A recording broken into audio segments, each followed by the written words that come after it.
O Evangelho segundo o Espiritismo. Allan Kardec. Capítulo 9. Bem-aventurados aqueles que são brandos e pacíficos. Injúrias e violências. Instruções dos Espíritos. A afabilidade e a doçura. A paciência. Obediência e resignação. A cólera. Injúrias e violências. Bem-aventurados aqueles que são brandos, porque eles possuirão a terra. São Mateus, capítulo 5, versículo 4. Bem-aventurados os pacíficos, porque eles serão chamados filhos de Deus. São Mateus, capítulo 5, versículo 9. Aprendestes o que foi dito aos antigos: não matareis, e qualquer que matar merecerá ser condenado pelo julgamento. Mas eu vos digo que qualquer que se encolerizar contra seu irmão merecerá ser condenado pelo julgamento. Aquele que disser a seu irmão raca merecerá ser condenado pelo conselho. E aquele que lhe disser sois louco merecerá ser condenado ao fogo do inferno.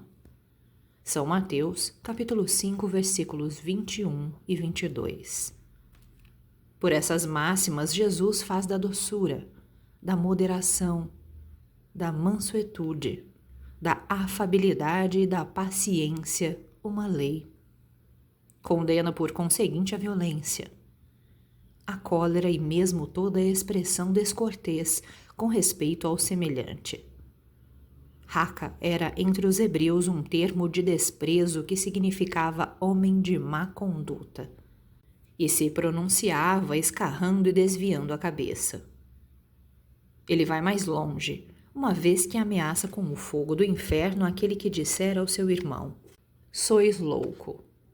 É evidente que aqui, como em toda circunstância, a intenção agrava ou atenua a falta, mas em que uma simples palavra pode ter bastante gravidade para merecer uma reprovação tão severa? É que toda palavra ofensiva exprime um sentimento contrário à lei do amor e da caridade, que deve regular as relações dos homens e manter entre eles a concórdia e a união, que é um insulto à benevolência recíproca e à fraternidade que entretém o ódio e a animosidade. Enfim, que depois da humildade para com Deus, a caridade para com o próximo é a primeira lei de todo cristão. Mas o que entende Jesus por estas palavras? Bem-aventurados aqueles que são brandos, porque eles possuirão a terra. Ele que disse para renunciar aos bens deste mundo e promete-os do céu? À espera dos bens do céu, o homem tem necessidade dos da terra para viver. Somente ele recomenda não ligar a estes últimos mais importância do que aos primeiros. Por estas palavras, ele quer dizer que, até esse dia, os bens da terra estão assambarcados pelos violentos, em prejuízo daqueles que são brandos e pacíficos, que a estes, frequentemente, falta o necessário, enquanto que os outros têm o supérfluo. Promete que justiça lhe será feita sobre a terra como no céu, porque são chamados filhos de Deus. Quando a lei de amor e de caridade for a lei da humanidade, não haverá mais egoísmo. O fraco e o pacífico não serão mais explorados nem esmagados pelo forte e pelo violento. Tal será o estado da terra quando, segundo a lei do progresso e a promessa de Jesus, ela se tornar um mundo feliz pela expulsão dos maus. Você está ouvindo o canal Eu Ouvi Aquele Livro. Instruções dos Espíritos. A afabilidade e a doçura. A benevolência para com os semelhantes, fruto do amor ao próximo, produz a afabilidade e a doçura que lhe são a manifestação. Entretanto, não é preciso se fiar sempre nas aparências. A educação e a civilidade do mundo podem dar o verniz dessas qualidades.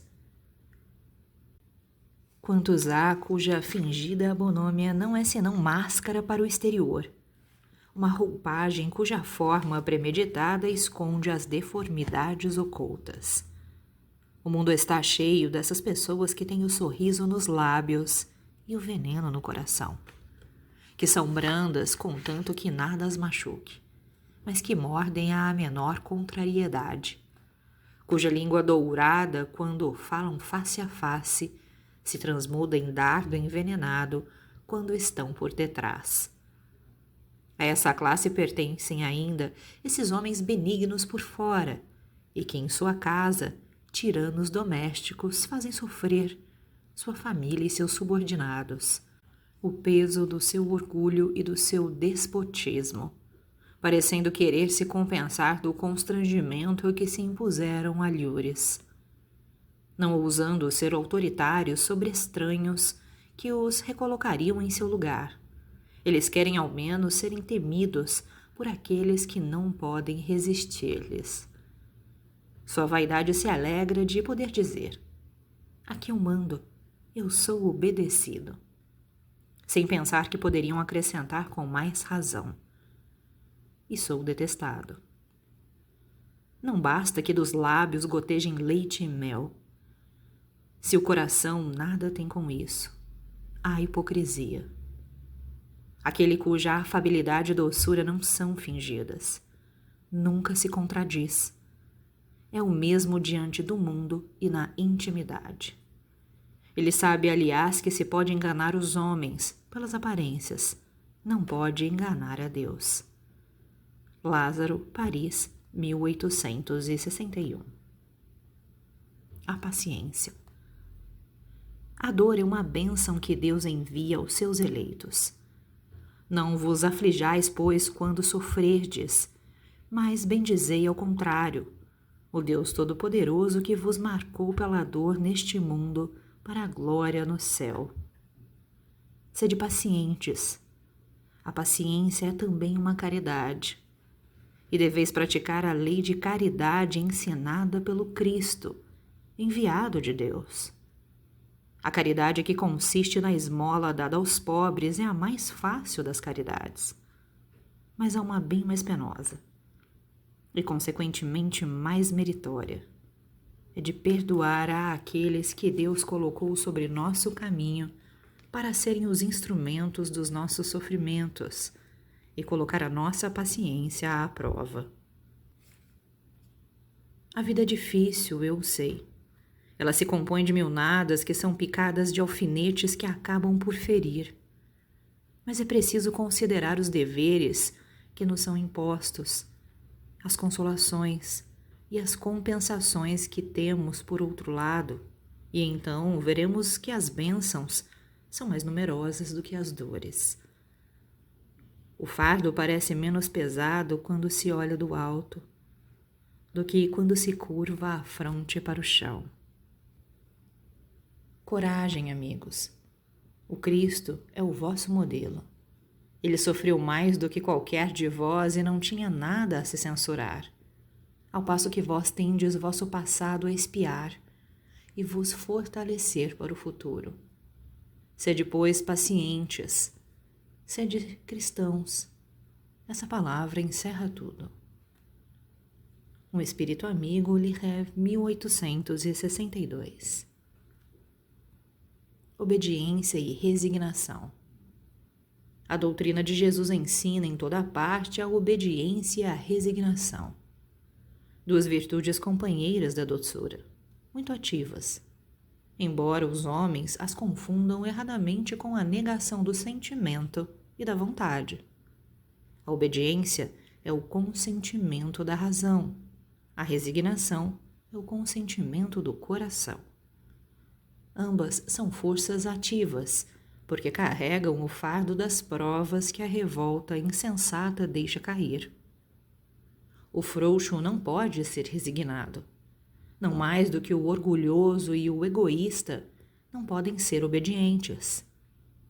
Jesus foi a encarnação destas virtudes desprezadas pela antiguidade material. Ele veio no momento em que a sociedade romana perecia nos desfalecimentos da corrupção. veio fazer luzir, no seio da humanidade abatida, os triunfos do sacrifício e da renúncia carnal. Cada época está assim marcada com um selo da virtude ou do vício que a deve salvar ou a perder. A virtude da vossa geração é a atividade intelectual. Seu vício é a indiferença moral.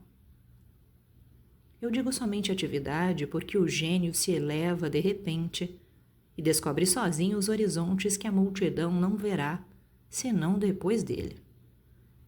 Ao passo que a atividade é a reunião dos esforços de todos para atingir um fim menos grandioso, mas que prova a elevação intelectual de uma época. Submetei-vos ao impulso que viemos dar aos vossos espíritos. Obedecei à grande lei do progresso, que é a palavra da vossa geração. Ai do espírito preguiçoso, daquele que fecha seu entendimento. Infeliz.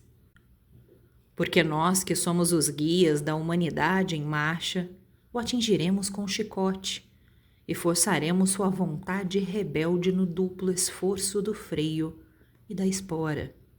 Toda resistência orgulhosa deverá ceder, cedo ou tarde. Mas, bem-aventurados os que são brandos, porque prestarão dócil ouvido aos ensinos. Lázaro, Paris, 1863. A cólera. O orgulho leva a vos crer mais do que sois, a não poder sofrer uma comparação que possa vos rebaixar, a vos considerar, ao contrário, de tal modo acima dos vossos irmãos, seja como espírito, seja como posição social, seja mesmo como superioridade pessoal, que o menor paralelo vos irrita e vos fere. E o que ocorre, então? É que vos entregais à cólera. Procurai a origem desses acessos de demência passageira que vos assemelham aos animais, fazendo-vos perder o sangue frio e a razão. Procurai e encontrareis quase sempre por base o orgulho ferido. Não é o orgulho ferido por uma contradição que vos faz rejeitar as observações justas, que vos faz repelir com cólera os mais sábios conselhos? As próprias impaciências que causam as contrariedades, frequentemente pueris, se prendem à importância que se atribui à própria personalidade, diante da qual se crê que tudo deve se dobrar. Em seu frenesi, o homem colérico ataca tudo. A natureza bruta, os objetos inanimados, que quebra porque não lhe obedecem. Ah, se nesses momentos pudesse se ver com sangue frio, teria medo de si, ou se acharia bem ridículo. Que julgue por aí a impressão que deve produzir sobre os outros. Quando não fosse senão por respeito a si mesmo, deveria se esforçar por vencer uma tendência que faz dele objeto de piedade. Se imaginasse que a cólera não resolve nada, altera sua saúde, compromete mesmo sua vida, veria que é sua primeira vítima. Mas uma outra consideração deveria, sobretudo, deter: o pensamento de que torna infeliz todos aqueles que o cercam. Se tem coração, não é um remorso para ele fazer sofrer os seres que mais ama? E que desgosto mortal se num acesso desatinado cometesse um ato de que tivesse que se censurar por toda a sua vida. Em suma, a cólera não exclui certas qualidades do coração, mas impede de fazer muito bem e pode levar a fazer muito mal. Isso deve bastar para motivar esforços por a dominar. O espírita, por outro lado, é solicitado por um outro motivo. Ela é contrária à caridade e à humildade cristãs. Um espírito protetor, Bordeaux, 1863. Segundo a ideia muito falsa de que não pode reformar sua própria natureza, o homem se crê dispensado de se esforçar para se corrigir dos defeitos. nos quais se compraz voluntariamente, ou que exigiriam muita perseverança. É assim, por exemplo, que o homem inclinado à cólera se desculpa quase sempre com o seu temperamento. Antes de se considerar culpado, ele reputa a falta ao seu organismo, acusando assim Deus de suas próprias faltas. É ainda uma consequência do orgulho, que se encontra misturado a todas as suas imperfeições. Se contradita a temperamentos que se prestam, mais do que outros, aos atos violentos, como há músculos mais flexíveis que se prestam melhor para os torneios de força. Mas não creias que aí esteja a causa primeira da cólera, e estejais persuadidos de que um espírito pacífico, mesmo num corpo bilioso, será sempre pacífico, e que um espírito violento num corpo linfático, por isso não será mais brando. Somente a violência tomará um outro caráter. Não havendo um organismo próprio para secundar sua violência, a cólera será concentrada, e no outro caso será expansiva. O corpo não dá mais a cólera àquele que não a tem, como não dá os outros vícios. Todas as virtudes e todos os vícios são inerentes ao espírito. Sem isso, onde estariam o mérito e a responsabilidade? O homem que é disforme não pode se tomar perfeito, porque o espírito nada tem com isso, mas pode modificar o que é do espírito quando tem uma vontade firme. A experiência não vos prova, espíritas, até onde pode ir o poder da vontade, pelas transformações verdadeiramente miraculosas que vedes se operar? Dizei-nos, pois, que o homem não permanece vicioso, senão porque quer permanecer vicioso. Mas aquele que quer se corrigir sempre o pode. De outra forma, a lei do progresso não existiria para o homem. Hahnemann, Paris, 1863. Você está ouvindo o canal Eu Ouvi Aquele Livro. Siga-nos no Instagram.